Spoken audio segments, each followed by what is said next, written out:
Josué 24, verset 15. Allez, on y va.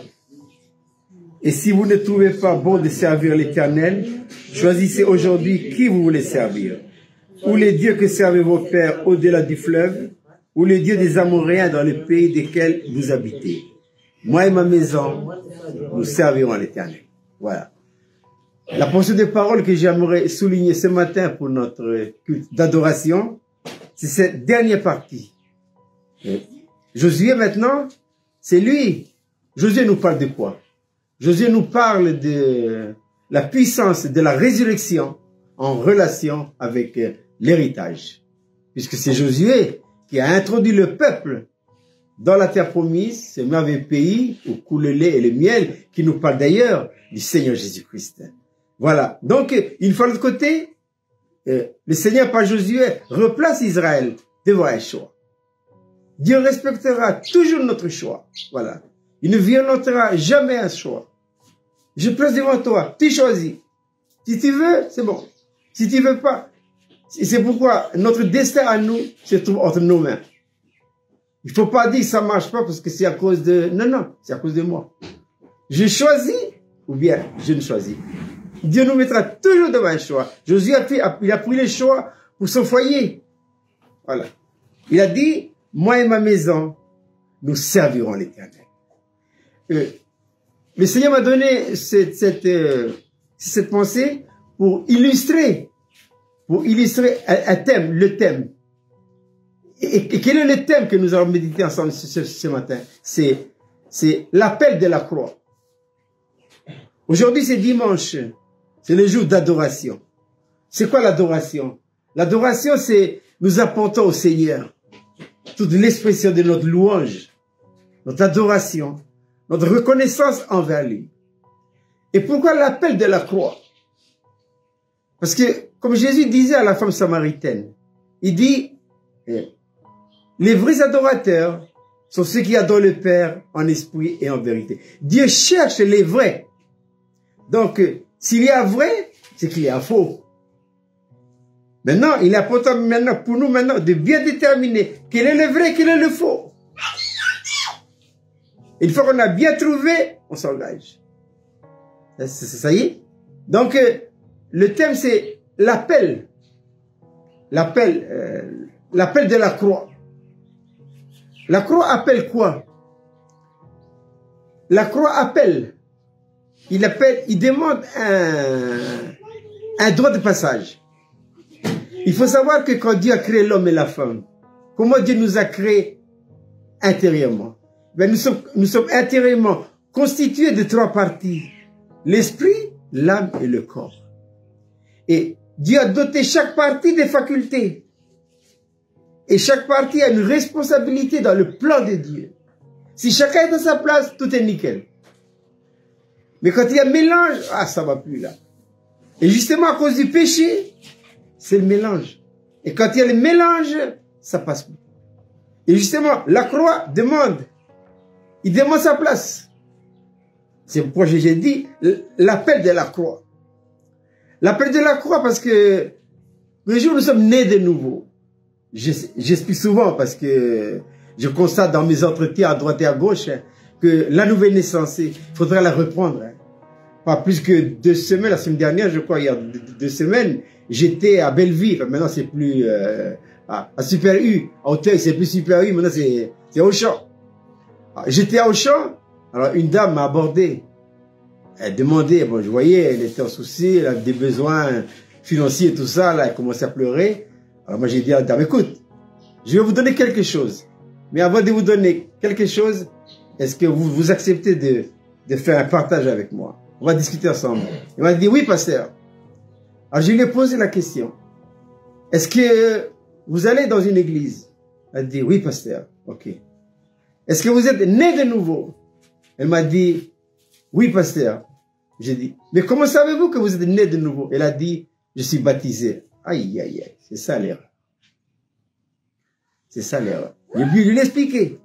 Le baptême, c'est un aspect de la vie chrétienne. Le baptême, c'est la conséquence de la nouvelle naissance. Et ça, il faut qu'on soit bien au clair. Parce que c'est pas clair tout ça là. L'adoration, elle est faux, hein. On peut amener une belle parole, une belle expression, parler bien, expliquer. Oui, mais ce que Dieu compte, hein, c'est pas ce qui sort, l'origine. C'est de l'origine. Dieu écoute, mais il voit l'origine. Parce que l'aboutissement peut être parfait, nickel, propre, mais si l'origine est faux. Ah, j'ai expliqué à la dame. J'ai dit à la dame, mais est-ce que vous savez c'est quoi la nouvelle naissance? Elle m'a dit, mais c'est quoi? Ah, vous vous rendez compte? On va dans les églises, on ne sait pas c'est quoi la nouvelle naissance, mais j'y comprends. Il va dans une église où il y a la louange, il y a l'adoration, il y a la musique, il y a les expressions, il y a les danses, tout ça. C'est ça l'adoration. Mais le monde fait pareil. Le mot danse, il joue. Oh, c'est pas mauvais de danser. Non, non, non, non. Mais c'est pas mauvais de danser. David dansait aussi, hein, dans les temples. Mais j'ai dit tout à l'heure, c'est pas l'expression qui compte. Ce qui compte, c'est l'origine. Ça vient d'où? Ça peut procéder de deux sources. Une source divine et une source diabolique. Avec des connotations qui fait croire que ça vient de Dieu. Mais on peut tromper les hommes. Hein. On peut pas tromper Dieu. Voilà. Donc, la nouvelle naissance, c'est l'acceptation d'une nouvelle vie, qui plus est la vie du Seigneur Jésus-Christ. Maintenant, et bien qu'étant né de nouveau, l'adoration, elle est toujours fausse. Jésus dit ici, moi et ma maison, nous servirons l'Éternel. Oui, mais il faut justifier à l'intérieur. Il faut aligner. Parce que le péché a causé le désordre. Ça y est, un véritable désordre. Alors, Jésus a réglé quoi à la croix? Il a réglé le péché. Pour nous, le péché, c'est terminé. Il faut, voilà. C'est fini. Jésus a réglé. Nous devons croire simplement. Le fait de croire, on peut être instantanément délivré de la puissance du péché. C'est quoi le péché? C'est la puissance, une puissance qui va contre Dieu. Ça, c'est réglé. Jésus a réglé aussi le vieil homme. Terminé. Il a, ben, si, c'est Romains 6, hein, sachant que notre vieil homme a été crucifié avec lui. Ça, c'est terminé. Maintenant, il reste à quoi une autre chose qui n'a pas été réglée? C'est quoi? C'est la vie naturelle. L'âme, la vie naturelle, c'est quoi? Mais c'est l'âme. L'âme, c'est la vie naturelle. C'est important, mes chers enfants. L'âme, c'est un élément qui se trouve en nous, qui se trouve à l'intermédiaire de l'esprit et du corps. L'âme est au milieu. Voilà. L'esprit, j'ai dit tout à l'heure, quel est le thème de la méditation ce matin? La croix, l'appel de la croix. Je veux passer. Mais c'est bloqué au milieu. Qu'est-ce qui fait le blocage au milieu? C'est la vie naturelle. C'est l'âme. Je suis né de nouveau déjà. Voilà. Je suis né de nouveau. Maintenant, il reste à quoi? Régler lui là. Parce que l'ennemi sait lui. Ah oui, c'est très bien. C'est un problème spirituel. Et ça ressort de l'enseignement de la parole de Dieu. Quand il n'y a pas ça, là, ça passe pas. Oh, on peut chanter, on peut faire tout ce qu'on veut et tout ça. Mais l'appel de la croix ce matin, je veux passer. C'est de l'âme. Voilà. C'est subtil parce que l'âme, il est capable de fabriquer. Il est bien fabriqué, oui. C'est pourquoi je dis c'est très subtil. Hein. Et c'est pourquoi la croix, c'est quoi la croix? La croix demande de passer. La croix, c'est un principe de vie. L'âme, c'est un autre principe de vie. Quel est le principe qu'on va adopter? Évidemment, vous allez me dire, mais pasteur, on adopte le principe de la croix. C'est très bien, mais il faut dégager celui qui est au milieu. Hein? Et ça, on ne peut pas le dégager à coup de déclaration. Hein? On ne peut pas le dégager à coup de quoi, de volonté, tout ça. Non, non, non. Il faut une puissance pour déclarer ça, pour ouvrir l'accès, le droit de passage. Parce que, quelle est la fonction de l'âme? La fonction de l'âme, c'est pour être une expression de l'adoration. Et c'est son travail, ça. Dieu nous a créé une âme pour que notre âme serve à exprimer l'adoration, la louange et tout ça, là. Voilà. Mais maintenant, il faut que, non seulement elle soit à sa place, mais il faut qu'elle soit purifiée, sanctifiée, chers enfants. C'est pourquoi, dans cette histoire de l'âme, la croix va travailler. Lorsqu'on lit les évangiles, notamment Matthieu, Marc, Luc et Jean, eh bien, le Seigneur Jésus-Christ, il connaît l'âme. Il nous connaît mieux que nous-mêmes. Notre âme, c'est tellement subtil. que notre vie naturelle est là, elle est en nous. Hein. Et on aura lutté avec ça jusqu'au soir de notre vie. C'est une affaire qui n'a pas été réglée. Et le Seigneur nous laisse le soin, à vous et à moi. C'est pourquoi Jésus a dit, si quelqu'un veut venir après moi, qu'il renonce à lui-même, qu'il se charge chaque jour de sa croix. Jésus à la croix de Golgotha, il s'est chargé de sa croix à lui. Il a réglé son âme à lui. Mais dis-toi maintenant, règle ton problème à toi. Il va nous aider, il ne va pas nous lâcher. Mais c'est bien qu'on ait l'enseignement comme ça, sachant, il ne faut pas se tromper d'adversaire. Et sachant qui combat, on peut taper 1000. Pile poil comme on dit. Hein. Voilà. Donc, dans les 4 évangiles, nous voyons différents aspects de l'âme. Voilà. Ça demande l'enseignement, mais je vais simplement analyser rapidement les 4. Et ensuite, on passera à l'adoration. Mais à l'étude biblique, on va bien les décortiquer. Afin de bien cerner le problème. Parce que tout se passe là, l'ennemi sait. Il sait. Et comme c'est spirituel, ben, il faut un enseignement spirituel. L'intellectuel, il est dépassé déjà.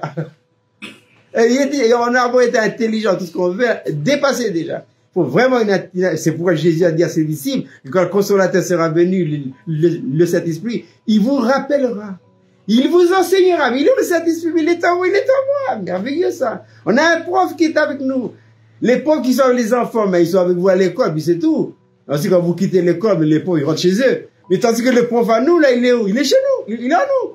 Il est en nous à l'école, il est en nous à la maison, il est en nous au travail, il est en nous partout. Alors, quel est le premier aspect de l'âme où la croix va travailler? La croix et les affections psychiques. La croix et les affections psychiques. C'est quoi les affections psychiques? Prenez Matthieu.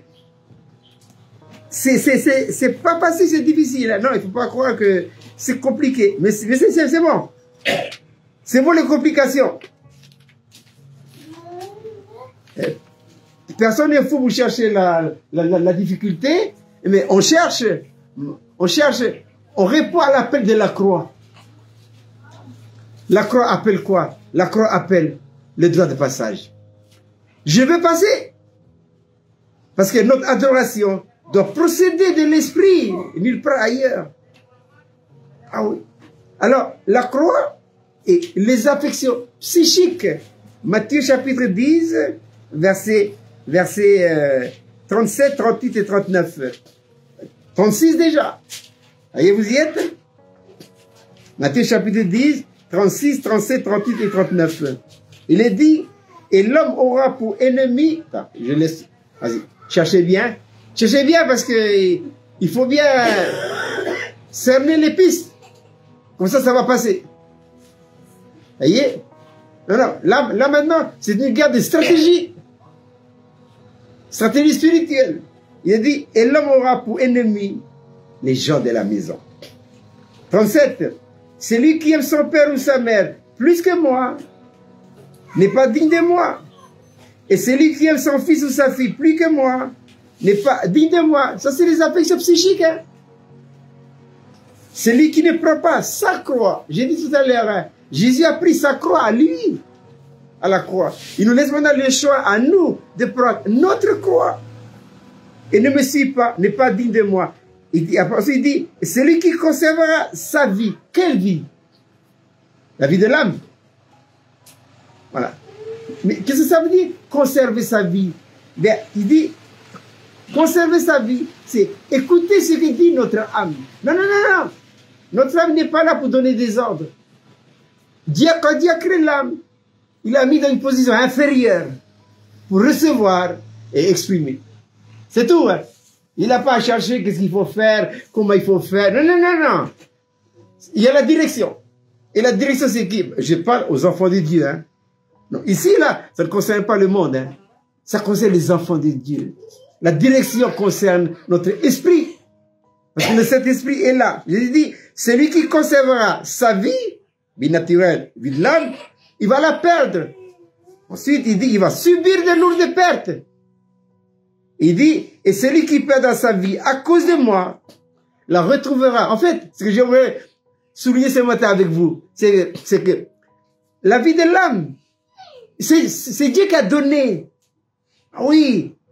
Il va pas maintenant la rejeter. Il l'a donné. Mais il faut que notre âme suive le même processus que Jésus a suivi. Quel est dans ce processus-là? Il est dit et c'est Isaïe qui l'a annoncé des siècles avant, hein. Et Jésus est venu pour mettre en pratique. Et les disciples après, les apôtres, et nous maintenant. C'est pareil. Quel est dans ce processus-là? Il faut livrer la vie de l'âme à la croix. Voilà. Mais ça veut dire quoi, livrer la vie de l'âme à la croix? Il ne faut pas l'écouter. Ça va. C'est compliqué pour nous, les Mélanésiens. Parce que nous avons une vie sociétale très rapprochée. Voilà, c'est la vie tribale, c'est la vie de famille.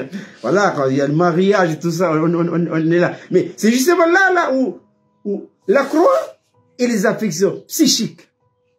Si dans un foyer, le mari marche, que la sœur, le mari va faire quoi? Il va écouter sa sœur, la femme, ou bien il va écouter Dieu? Et si dans un foyer, la femme, elle marche, mais le mari dit, ouais, plus moi, je suis pas d'accord, ben, il va faire quoi? Et c'est Dieu, ça fait le choix, hein? Et si les enfants ne veulent pas marcher, ben on fait quoi? La croix, c'est pas facile, hein? La croix et les affections psy. Dieu veut, il faut que la croix, il faut que l'âme vit la croix. Mais pourquoi faire, pasteur? Il faut qu'elle soit purifiée. J'ai dit tout à l'heure, l'appel de la croix. La croix, l'appel de la croix. La croix appelle quoi? La croix dit, je veux le passage. Je veux le passage. Et c'est en apprenant, mes chers enfants, à vivre la croix au jour le jour, voilà, que le principe de la croix va passer. Voilà. Et quand elle va passer, elle va amener quoi? Elle va amener l'adoration. Dieu ne peut pas être adoré que par ce qui procède de lui. Voyez? Dieu ne peut pas recevoir une adoration qui procède d'ailleurs. Quelle est la sanction que le Seigneur a donnée à Nadab et à Abihu dans le temple? Eh bien, ils sont morts, hein. Dieu les a nettoyés, hein. Et pourquoi ils les ont nettoyés? Ils ont amené dans l'autel un feu étranger. Ça veut dire quoi? Ils ont amené un élément extérieur. Mais nous ne devons pas maintenant amener quoi? Amener ce qui procède de l'esprit. La source du véritable adoration, ça se trouve où ça? Dans l'esprit et nulle part ailleurs. Mais pour que l'esprit puisse passer, il faut l'ouverture, il faut la cassure. Et quand l'ouverture est faite, eh bien, l'âme, enfin, elle va jouer son plein rôle. Vous savez, l'âme, Dieu l'a donnée, mais elle veut la récupérer. Mais le problème, c'est que elle va la mettre devant un choix. C'est pourquoi j'ai dit tout à l'heure, la croix et les affections psychiques. L'amour qu'on a reçu tous depuis les jours, nous sommes sortis du sein de notre mère. C'est quel amour, ça? Mais ça, c'est l'amour psychique, ça. L'amour qui a régi nos vies de couple avant, et pour tout ça, ça c'est la vie psychique. C'est pas l'amour de Dieu, ça. On dit souvent chez nous, là, il faut vous aimer les uns. Oui, c'est bien tout ça. Mais c'est pas l'amour de Dieu. L'amour de Dieu procède de l'esprit. L'amour de Dieu procède de la vie de Dieu. Et la vie de Dieu, il est où? Il est dans notre esprit. L'amour que nous avons entre nous, hommes et femmes, ça c'est l'amour psychique, ça. On s'est émerveillé quand dans un couple, les deux, ils ont les mêmes. Il faut du temps, hein. Parce que la guéguerre, là. Alors moi, je recouvre, je sais que dans certains foyers, c'est compliqué. C'est difficile, parce qu'il y en a un qui marche, l'autre il marche pas, l'autre il est d'accord.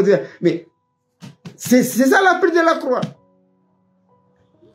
Dieu dit par la bouche du prophète Esaïe, qui enverrai-je? Et qui marchera pour nous? Voilà. Esaïe a répondu, mais voici. Mais je sais, l'appel de ce matin, c'est vrai. Ça s'adresse à tous les enfants de Dieu. Il y a ceux qui écoutent, il y a ceux qui entendent. Ceux qui écoutent, écoutent avec les oreilles naturelles, mais ceux qui entendent, ils entendent dans leur esprit. Avec la croix.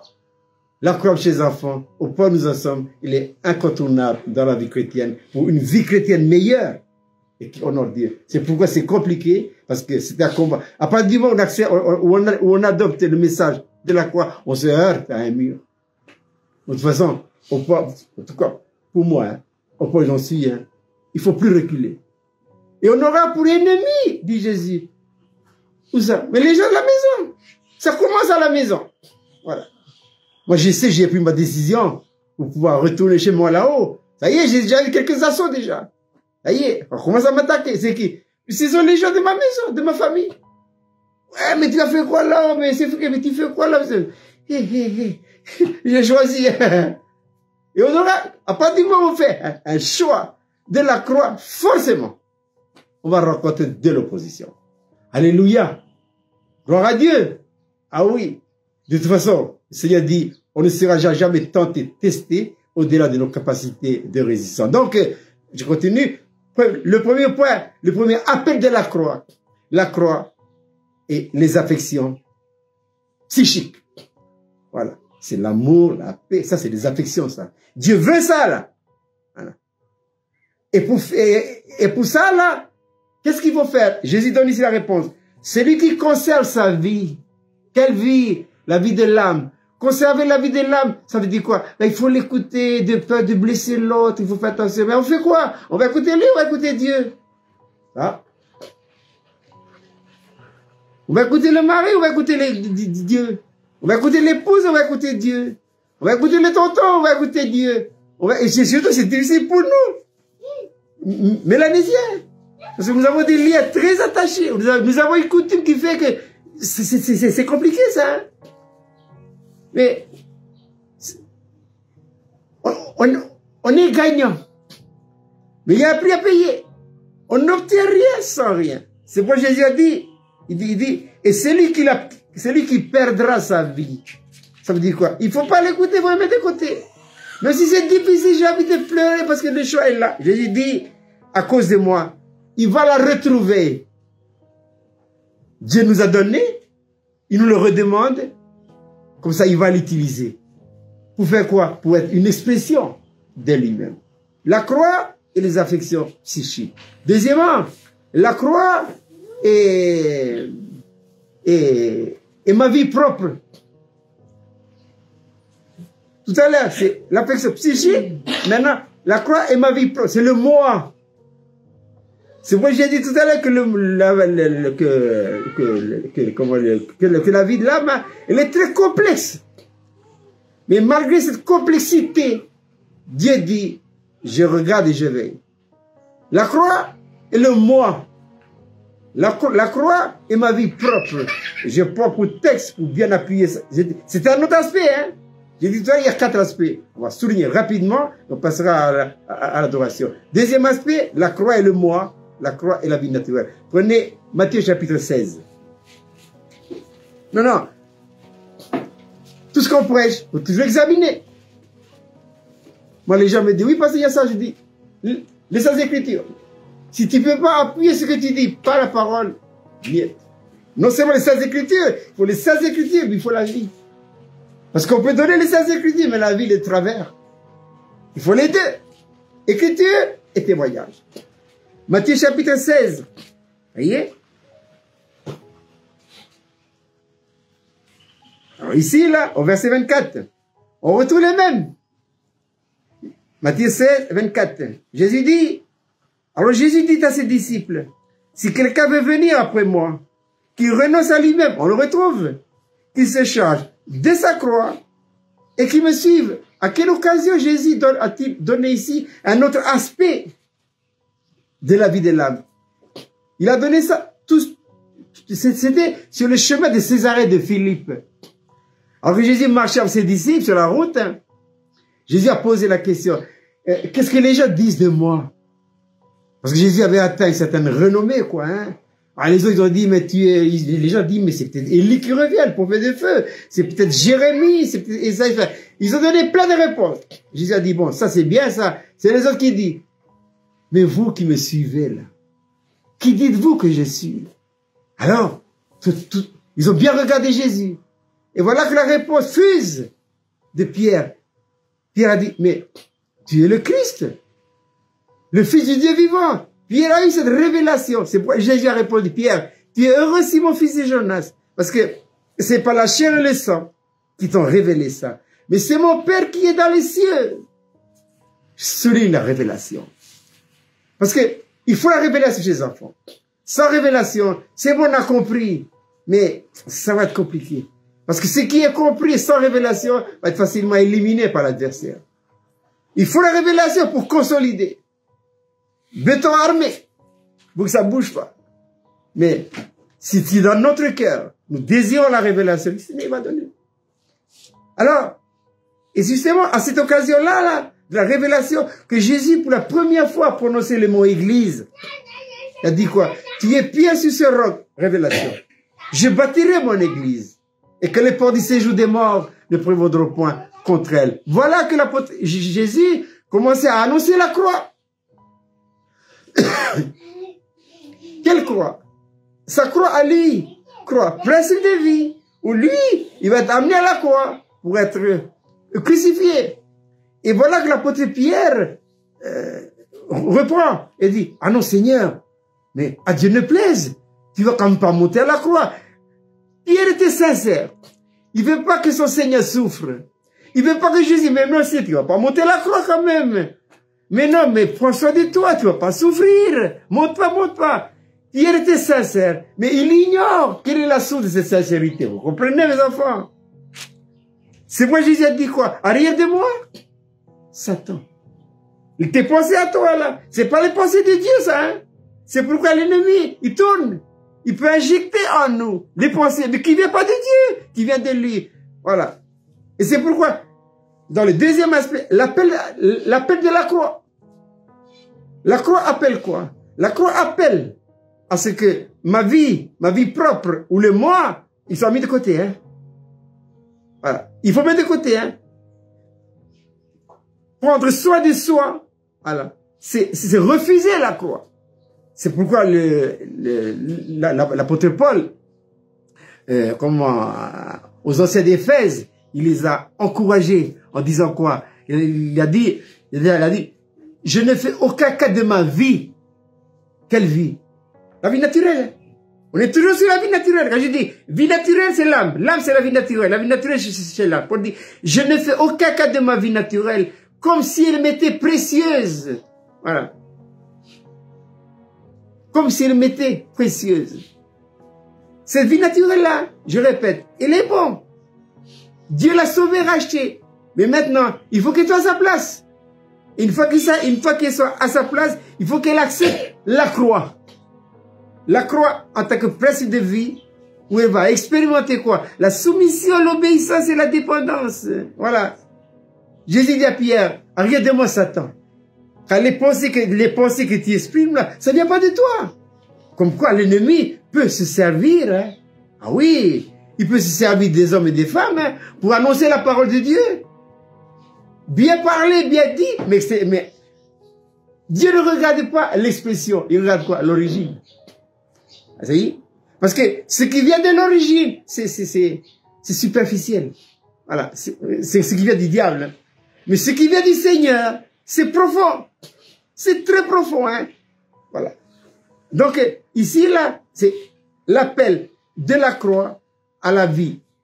À ma vie propre, au moi. Voilà. Paul dit, je ne fais aucun cas de ma vie comme si elle m'était précieuse. Pourvu que j'accomplisse ma course avec joie. N'ayons aucun cas de cette vie. Elle est menteuse. Elle a des aspirations autres que celles de Dieu. Mais on va tout de suite la reconnaître. Hein? Oui, oui, oui. Parce que ce qui vient d'elle-même, j'éprouve quoi? Un sentiment de... Ben, je suis pas tranquille. Je suis pas bien. Ah, j'ai pas la pêche. Ça vient de la vie naturelle. Voilà. Mais ce qui vient de Dieu, hein, c'est quoi? Ben, la paix, c'est Paul qui dit dans Romains chapitre 8, l'affection de la chair. C'est quoi? Ben, c'est la mort. Mais l'affection de l'esprit, c'est quoi? C'est la paix, l'amour et la joie.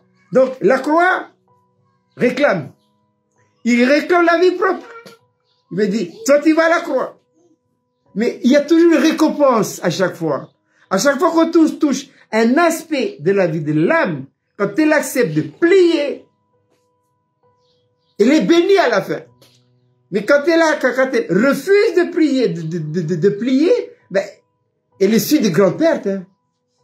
Mais de quelle perte s'agit-il? Eh bien, le Seigneur ne l'utilise pas. Le Seigneur utilisera toujours en nous un élément crucifié. Et tant que c'est pas crucifié, le Seigneur dit non. On a beau avoir une bonne conscience intellectuelle et tout ça c'est à côté. C'est bon. Mais il faut qu'il soit à sa place. C'est pour l'apôtre Pierre dira, ayant purifié l'âme. Quelle âme? La vie naturelle. Par l'obéissance à la parole. En d'autres termes, ayant purifié ça, parce qu'elle a accepté de vivre la croix. Ah, le message de la croix, c'est merveilleux. Hein? C'est beau. Ça règle beaucoup de problèmes. Pas beaucoup, tout. Mais le Seigneur demande notre participation. J'ai dit tout à l'heure, hein, Jésus, à la croix de Golgotha, il a porté sa croix. Et Jésus a dit qu'il se charge de lui-même, qu'il se charge de sa croix. Et Jésus, en ouvrant la route, il a dit quoi? Qui même me suit. Si quelqu'un veut venir après moi, qui me suit. Ah, mes chers. C'est ça. Voilà. Alors ça, la croix et la vie propre ou le moi. Troisième aspect de la vie naturelle, c'est la croix et l'amour de l'âme pour les choses du monde. Notre âme, oui, elle aime bien les choses du monde. Prenez Luc chapitre 17 ou Luc 14. Luc chapitre 17. La croix et l'amour de l'âme pour les choses du monde. Et Jésus, il a donné un exemple parfait pour la femme de Lot. C'est pas pour rien qu'il a choisi ici l'histoire. Hein? Quand Jésus choisit, c'est toujours en relation avec une situation. Non, on aime nos terrains, on aime quoi, on aime notre voiture, c'est bon tout ça, on aime l'argent. L'homme, il est comme ça. Mais il faut pas s'y attacher. Parce que là où est ton trésor, là est ton cœur. C'est vrai, le livre de Proverbes dit à mon fils, donne-moi ton cœur. Et que tes yeux se plaisent dans mes voies. Luc chapitre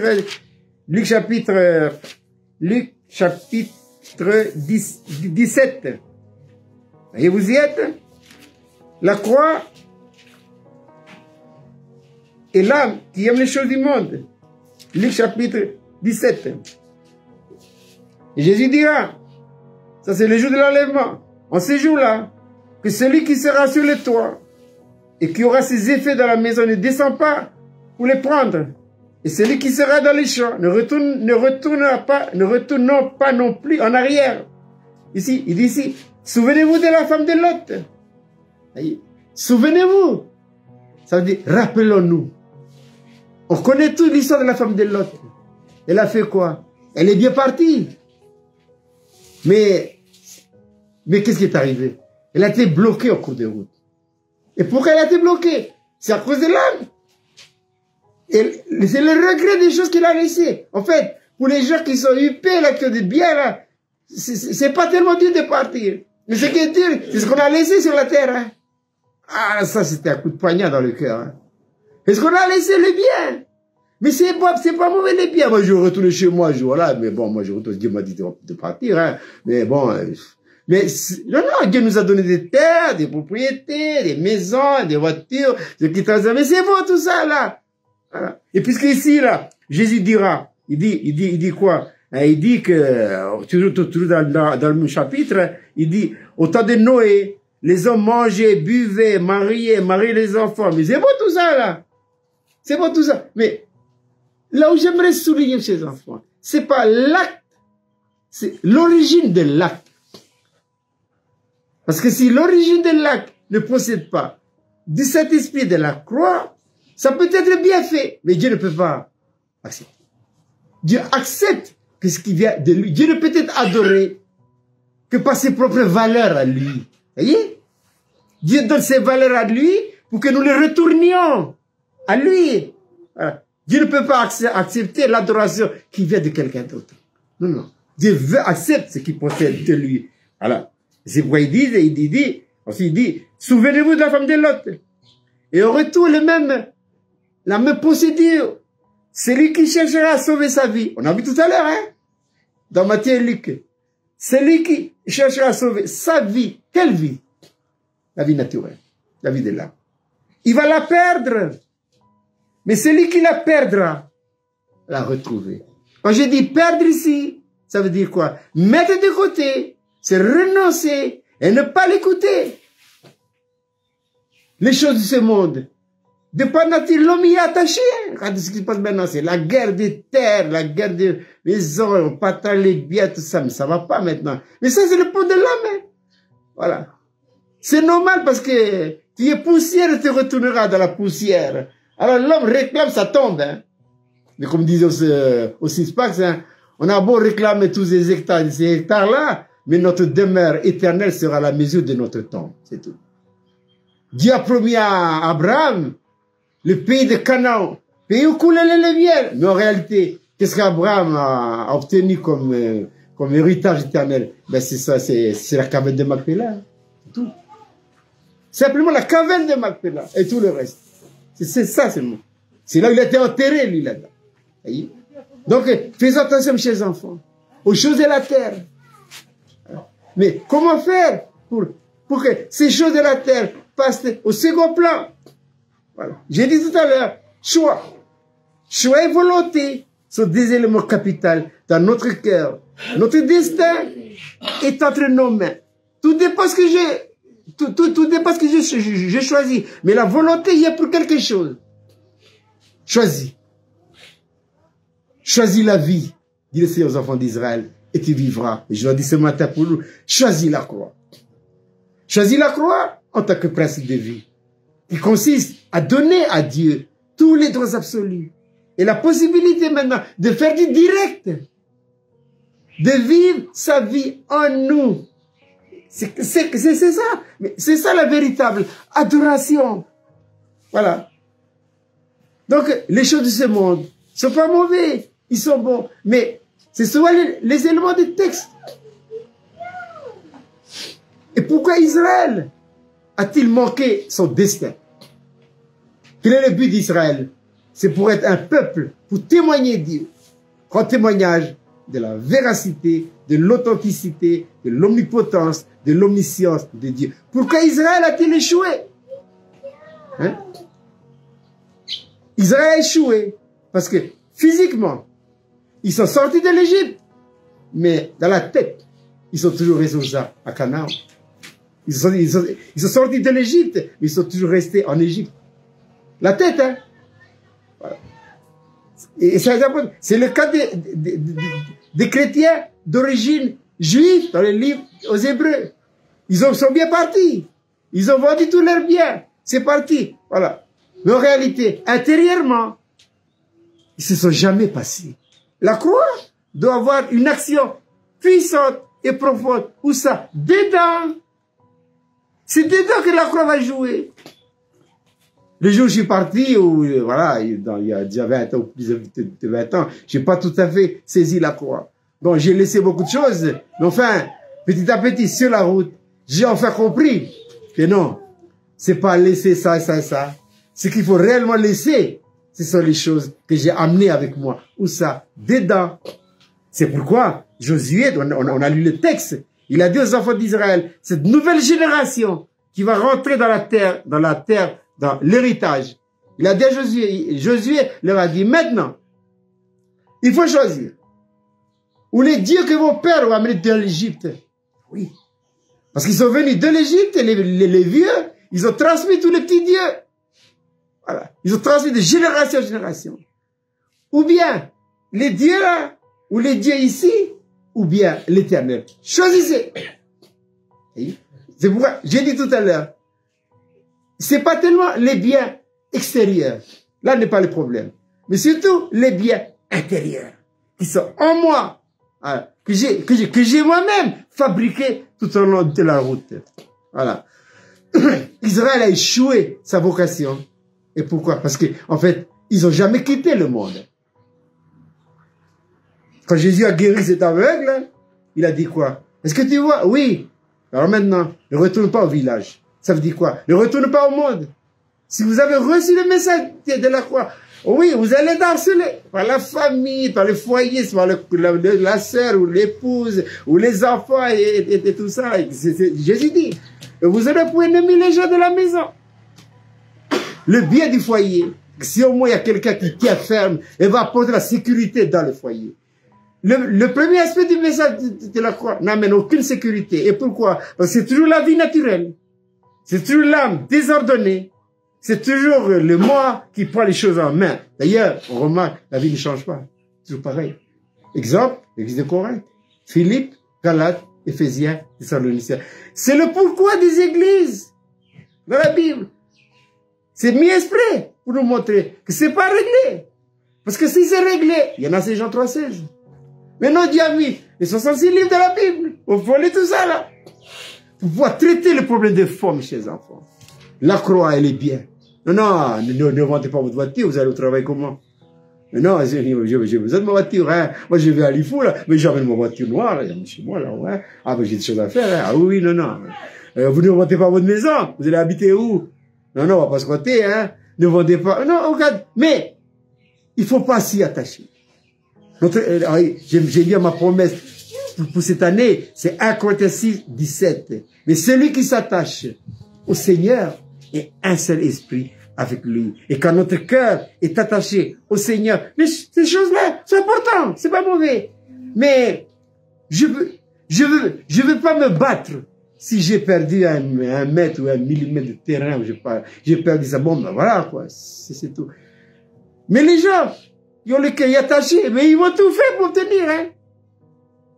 L'histoire de la femme de Lot nous rappelle ça. C'est pourquoi Jésus a dit, souvenez-vous. Rappelez-vous de l'histoire de la femme de Lot. Parce que ce qui est arrivé à cette pauvre femme-là peut très bien nous arriver. Nous qui avons comment, oui, il faut surtout pas croire que j'ai le message de la croix, je suis nickel, je suis posé. L'ennemi tourne. Il tourne. Et que les autres passent, que l'accès va passer. Mais c'est la vie de tirer, c'est l'âme. Dieu a laissé l'âme telle qu'elle est envoyée en moi. Témoignage que c'est notre travail. Nous sommes ouvrés avec Dieu. Jésus a dit, moi j'ai traité mon âme. Il a aussi une âme, lui, mais qui n'a pas péché. Mais il n'a jamais goûté, hein? Oui, il n'a jamais goûté. Le premier miracle qu'il a fait, c'est quoi? Il a transformé l'eau en vin. On lui a dit, il n'y a pas d'eau, il n'y a pas de vin. Voilà. C'est sa mère qui a répondu. Jésus n'a pas dit, mais écoute maman, il a dit quoi? Femme. Aïe, aïe. Est-ce qu'un enfant va dire à sa maman, femme? Non, non, il dit maman, maman chérie. Jésus a dit femme. Il n'y a pas de mépris dedans. Mais pour faire la différence, hein. Cette vie naturelle-là, il offre, ça a été Dieu pour lui. Un jour, il était là dans une salle, avec les disciples et les autres. On est venu lui dire, ta mère et tes frères et tes sœurs, ils attendent dehors. Il a dit quoi? Mon frère et ma mère, mes frères et mes sœurs sont ceux qui font la volonté de Dieu. Ça, c'est pas facile. J'ai dit tout à l'heure, nous, Mélanésiens, la croix là, mais c'est bon. C'est la source de délivrance. Pour nous, pour notre tribu, pour notre pays, il faut ça. La croix, c'est le message qui émancipe. C'est le message qui booste. C'est le message qui délivre, qui délivre, mes chers enfants. Donc, troisième lieu, la croix et l'âme qui aime le monde et les biens de ce monde. Maintenant, en dernier lieu, c'est la croix et la puissance de l'âme. Parce qu'il y a deux puissances en opposition. La puissance du Saint-Esprit et la puissance de la croix. Eh oui, oui. Mais qui va faire la balance au milieu? C'est moi. Dieu a mis esprit l'âme au milieu dès le départ. Pour qu'il choisit. Il se penche vers la vie naturelle, vers le corps, il devient charnel, quoi. Il se penche vers l'esprit, il devient spirituel. Qu'est-ce qui s'est passé dans le jardin d'Éden? L'âme au milieu, il s'est penché vers le corps. Il a été convoité par le fruit interdit. Et en se penchant vers le corps, il est devenu charnel. Ouais. Et Dieu va tout faire pour que l'âme devienne spirituelle. Et Jésus, dans l'incarnation, il est venu pour nous montrer le modèle d'un homme ou d'une femme spirituelle, dedans, aligné. L'esprit, le contrôle, l'âme servante, l'âme et le corps, ils sont là comme éléments d'exécution. Je le dis souvent, je répète, Dieu ne parle jamais à l'âme, jamais. Non, non, il parle toujours à l'esprit. Mais l'esprit ne peut pas sauter l'âme. L'esprit, il peut passer, il peut pas, il est bloqué. Dieu a fait ça. C'est le processus que Dieu voulait. L'esprit doit passer par l'âme. Et l'ennemi, connaissant ce processus-là, il a fait le blocage. Comme ça passe pas. Mais nous aussi maintenant. Comment faire pour débloquer? Il faut accepter la croix. La croix en tant que principe de vie qui met ma vie de dame à côté. Il ne faut pas l'écouter. Écouter l'âme, c'est le blocage. Renoncer à l'âme, c'est le déblocage. Même si c'est difficile, c'est pénible. On va rencontrer des difficultés et des problèmes. L'ennemi fera tout pour consolider le blocage. Et nous aussi. Faisons notre part. Et le Seigneur va débloquer tout ça. C'est pour que la vie puisse couler librement. Et l'apôtre Paul dira dans Romains 5, l'espérance ne trompe pas. Pourquoi? Parce que l'amour de Dieu a été répandu dans nos foyers, dans nos cœurs. Je sais, c'est compliqué ça pour nous, les vies de famille et tout ça, les foyers. Mais c'est ça le message de la croix. L'apôtre Paul a dit quoi? Il a dit, j'ai tout prêché le conseil de Dieu. C'est chacun après de faire sa cuisine avec. Hein. Il ne faut pas reculer chez les enfants. C'est le beau message. Il n'y a pas d'autre. Et ça, c'est important. Donc, en dernier lieu, c'est la croix et la puissance de l'âme. Et qu'est-ce que Jésus a pris comme texte pour pouvoir bien illustrer ça là? C'est dans Jean chapitre 12. Prenez Jean 12. Jean chapitre 12. Voyez? Jean chapitre 12. Et ça, c'est le quatrième aspect de l'âme, avec ses formes, et dont seul la croix peut... Alors, ici, Jésus s'est servi il a utilisé ça à l'occasion d'une visite que les Grecs sont venus de très loin. Sont dotés des Grecs de la diaspora. Ils sont venus pour adorer. Ils sont venus de très loin. La renommée de Jésus a vraiment étendu dans partout, quoi, dans la mer Méditerranée, partout, en Asie. Et ils sont venus dans la curiosité de voir Jésus. Ils sont venus au culte. Ils ont vu tout. Ils ont vu les sacrifices, ils ont vu les louanges, ils ont vu l'adoration. Ils étaient déçus parce que quoi? Ils n'ont pas vu Jésus. Et pourquoi ils n'ont pas vu Jésus? Ben, la réponse qu'on a dit tout à l'heure, on voit Jésus quand ce qu'on fait a pour origine qui? Lui. Mais quand on fait ce qu'on fait, nous, et que l'origine n'est pas lui, mais c'est ailleurs, on ne va pas le voir. Hein. Non. Mais comment ça va, pasteur? C'est la paix, le repos, la joie. Et on réussit. Voilà. Donc, eux là, ils ont fait des kilomètres et des kilomètres. Ils ont tout vu, ils n'ont pas vu l'essentiel. Ah là là. C'est le temple sans l'arche. Qu'est-ce qui fait la valeur du tabernacle? C'est l'arche. Et là, je nous parle de quoi? Du Seigneur Jésus-Christ. C'est l'élément le plus important du temple, ainsi que du tabernacle. Enlevez ça. C'est une maison. Simple maison. C'est pourquoi on a mis le repas de la Sainte Seine au milieu, central. C'est lui le chef. C'est lui le roi. Nous, on s'assoit autour. C'est vrai, beaucoup de gens avant, ils ont contesté ça. Et contesté qui vous voulez. Seigneur et roi. Il est roi. On discute pas. On peut discuter d'autres choses. On ne peut pas discuter de la seigneurie de Jésus-Christ. C'est-à-dire, oui, mais moi, je veux que ma seigneurie remplit ta vie. Quelle est la promesse de Philadelphie? Je remplirai de gloire cette maison. La maison peut être individuelle, famille, corporative. Mais pour que cette maison soit remplie, il faut traiter les 4 aspects. 4. Donc, la dernière, c'est la puissance de l'âme. En étant déçu, ils ont dit à Philippe, oui, parce que Philippe, ben, il porte un nom grec, quoi, hein, donc ils doivent se connaître. Il a dit à Philippe, nous, on veut voir Jésus. On ne peut pas rentrer chez nous si on l'a pas vu. Mais parce qu'ils ont demandé, hein. Philippe a été voir André. André et Philippe ont été voir Jésus. C'est là où Jésus a énoncé cet aspect de l'âme. Jésus a dit quoi? Il a dit, si le grain de blé qui tombe à terre ne meurt, il reste seul. Mais s'il meurt, il porte du fruit. Regardez, on retrouve ici la même explication. Prenez votre Bible, Jean chapitre 12, verset 25. Voyez? Ce verset-là, on l'a retrouvé tout à l'heure dans Luc, avec la femme de Lot, dans Marc, dans Matthieu. Voilà. Il a dit quoi? Jean 12, 25. Celui qui aime sa vie, on la retrouve. Quelle vie? Vie de l'âme, vie psychique. La perdra. Et celui qui est sa vie dans ce monde, la conservera pour la vie éternelle. Il faut la conserver, mais avant de la conserver, qu'est-ce qu'il faut faire? Il faut d'abord la perdre, mes chers enfants. Voilà. Mais, pour expliquer ça, là, c'est Jésus. Mais c'est merveilleux parce que le Seigneur donne un enseignement, mais il fait d'abord la démonstration. Hein? Comme ça, il appuie. il fait la théorie, oui, mais il faut faire la pratique. Et quelle est la pratique que Jésus a fait? Dans Jean 12, là, qu'est-ce qui précède Jean 12? C'est Jean 11. Et dans Jean 11, c'est quoi? C'est la guerre, c'est la résurrection de Lazare. Aïe, il a tout là pour monter au trône. Il a tout là. Tout le monde regardait partout. Il a fait un miracle extraordinaire. Ils attendaient le Messie. Parce qu'à l'époque, Israël était sous la coupe de Rome. Ils attendaient le Messie. Et quand ils ont vu tout ce que Jésus avait fait, il a fini par Jean chapitre 11. Il a dit, mais voilà lui là. Il n'y a plus besoin d'aller à la croix. Mais Jésus a dit, quand je serai élevé de la terre, j'attirerai tous les hommes à moi. Ça c'est Jean 11. Hein. Voilà.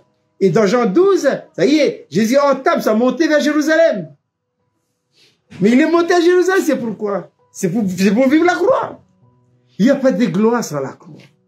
Il n'y a pas. La promesse de Philadelphie, c'est quoi? Je remplirai de gloire cette maison. Il n'y a pas de gloire sans la croix. La croix précède la gloire. Pourquoi? Parce que la croix élimine tous les freins, tous les obstacles qui empêchent la gloire de Dieu de nous remplir, de remplir sa maison à lui. Voilà. Et Jésus, quand il a dit, si le grain de blé qui tombe à terre ne maigre, c'est ça. Mais c'est qui le grain de blé? Mais c'est lui! C'est là. C'est lui le grain de blé qui tombe. S'il reste, il dit, s'il ne tombe pas à terre, il reste seul. Parce que le grain de blé, c'est une image de quoi? C'est une image de l'âme. De l'âme qui enveloppe l'esprit. Il faut casser l'âme pour que l'esprit sorte. C'est Hébreux 12, c'est ça. Il faut casser l'âme. Et c'est lui. C'est lui le grain de blé. Si le grain de blé qui tombe à tes mains, il reste seul. Et il dit, il faut que je monte à la croix. Il a vécu la croix quand il a quitté le ciel. Voyez, il a expérimenté la croix en tant que principe de vie pour achever son parcours à la croix de Golgotha, où il a dit quoi? Tout est accompli. C'est terminé, chers enfants. Voilà. C'est lui. Donc, le gars de blé, c'est lui. Mais Jésus, au travers de cet enseignement-là, veut vous dire à vous et moi, je suis le gars de blé, hein. Je dois être brisé, afin que ma vie sorte. Voilà. Mais vous aussi, j'ai porté ma croix. À chacun maintenant de porter sa propre croix. Il faut le brisement. Il faut le brisement. Vous faites sortir, quoi? La vie. Quelle vie? La vie nouvelle. J'ai dit tout à l'heure, la croix, la vie. La croix, elle réclame quoi? Elle réclame le passage. Il faut casser le milieu. Il faut dynamiter le pont. C'est pourquoi la prédication de la croix, je sais, c'est une folie pour le monde. Pas accepter ça. C'est scandaleux pour les religieux. Oui, mais pour nous qui ont accepté le message de la croix comme principe de vie, c'est quoi? C'est la puissance. La puissance en français vient du mot grec dynamis, qui a donné en français le mot dynamite. La croix est dynamise. Pourquoi? Mais c'est Dieu en personne, c'est la vie. Alors, qu'allons-nous faire? Deux principes de vie, j'ai dit tout à l'heure. L'un, c'est un principe de vie.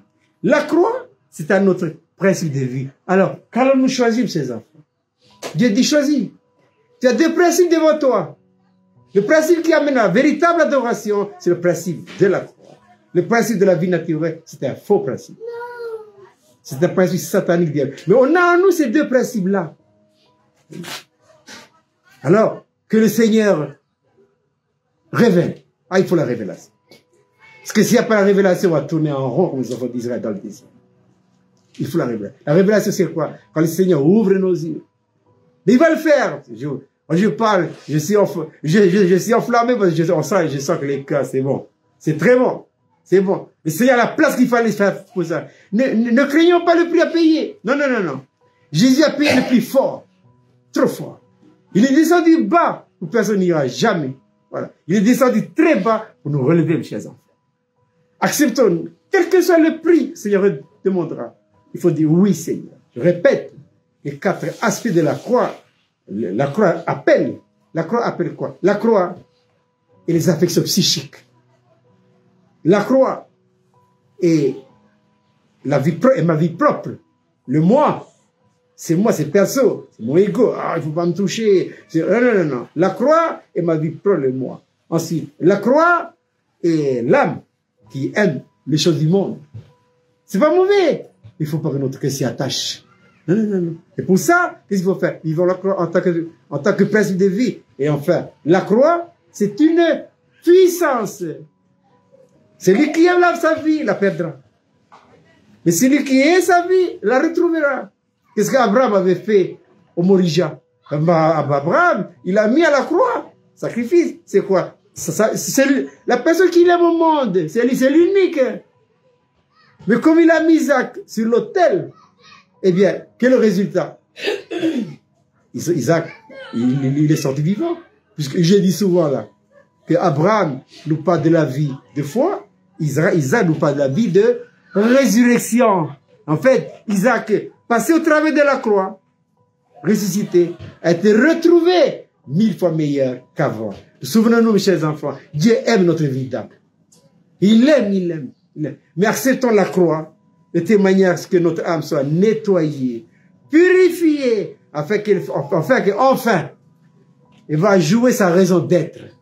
C'est de faire quoi? C'est d'exprimer la véritable adoration. C'est d'exprimer quoi? C'est d'exprimer le cœur de Dieu. L'âme, non, si elle peut exprimer n'importe quoi, mais tant que ce qu'elle dit ne possède pas de la bonne source, Dieu dit non. Non, non. Autrefois dans le tabernacle, eh bien, les enfants d'Israël, quand ils montent au temple pour pouvoir amener leur adoration, ils ont amené des animaux. Mais ces animaux-là, il faut les faire passer devant les yeux pointus, scrutateurs, de quoi? Des Lévites. Tu as bien regardé l'animal. Si jamais il y a un oreille qui est perdu, ou il est boiteux, il est trop vieux, non, non, non, rejetez ça. L'animal qui doit amener là, doit être un animal sans défaut. C'est l'image de qui? Du Seigneur Jésus-Christ. Sans défaut. Ensuite, une fois qu'ils ont analysé, c'est bon, il faut que l'animal soit mis sur l'autel. Qui c'est qui va mettre l'animal sur l'autel? C'est celui qui a amené l'animal là. Il va amener l'animal sur l'autel. Et ensuite, aux quatre coins de l'autel, il y a des cornes. Et celui qui amène l'animal, il va attacher les cornes, l'animal sur les cornes, pour que l'animal ne bouge plus. Et une fois que c'est attaché, il va dire au Lévite, ça y est, j'ai attaché déjà. Que va faire le Lévite? Le Lévite vient, il prend le couteau, il tire l'animal. Voilà. Quelle est la leçon que j'ai tirée pour nous maintenant? Voilà. C'est quoi? Avant, c'est l'Israélite qui amène son sacrifice sur l'autel. Maintenant, qui c'est qui va nous amener sur l'autel? Mais c'est moi. Non, c'est pas mon mari ou mon épouse ou mes enfants. C'est moi. C'est moi. J'ai choisi. On touche la volonté. Seigneur, j'ai choisi moi-même d'être une victime pour toi. Un holocauste pour toi. Mais je monte sur l'autel. J'ai choisi. Ça va être, je vous préviens, sur l'autel, ça va être chaud. Hein. Ah non, oui, parce qu'il y a le feu. Il y a le feu de Dieu. Mais le feu, c'est pour quoi faire? C'est pour attaquer les 4 aspects de la vie de l'âme. Et Dieu qui va allumer le feu. Mais comme Dieu allume le feu, il temporise. Acceptons avec joie tout ce qui nous arrive. Mais ça, on va tout à l'heure dans le premier aspect du message, de la croix, le deuxième aspect, qui va nous préparer à cette scène. Voilà. Eh bien, que le Seigneur bénisse sa parole. Répondons positivement à l'appel de la croix. Encore une fois ce matin, l'Église, le Seigneur adresse son appel à Philadelphie. Je sais que le message de la croix, il est déjà dans notre cœur. Mais si elle nous dit ce matin, je veux pointer encore. Je veux pénétrer encore dedans. Parce que là, le couteau du souverain sacrificateur, qui est la parole, qui est l'épée, c'est la parole, doit pénétrer, jusqu'à séparer complètement les témoignages que nous puissions faire là.